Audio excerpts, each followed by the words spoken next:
Bon, ben maintenant qu'on a compris qu'une des premières choses qui détruit la communication, c'est de poser des questions sans vraiment vouloir comprendre, c'est de poser des questions pour pouvoir challenger la réponse, pour pouvoir argumenter, puis l'utiliser comme munition plutôt que d'être vraiment dans un espace où on se sent curieux puis qu'on a envie de comprendre l'autre personne.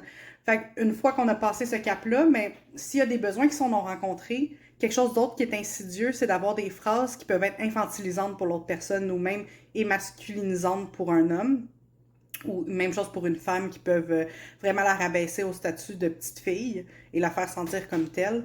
C'est par exemple si tu as besoin d'aide puis que tu sens que tu es tout seul dans la relation, tu sens que l'autre personne a fait peut-être pas les choses qu'elle a à faire, tu sens qu'il y a peut-être une immaturité à certaines places, puis ça se peut que tu aies raison puis que ça soit ça.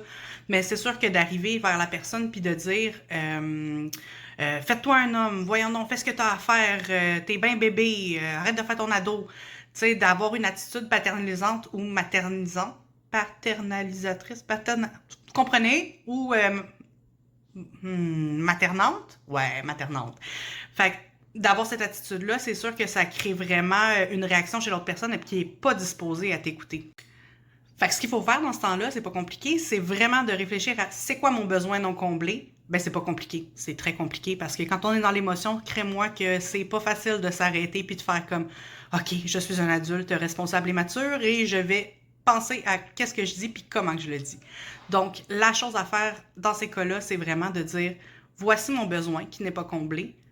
Est-ce que tu penses qu'on pourrait trouver une solution ensemble pour que tout le monde soit content, pour qu'il soit comblé, pour qu'on puisse faire une équipe, toi puis moi? C'est surtout ça, c'est de vouloir retrouver ce sentiment-là d'équipe.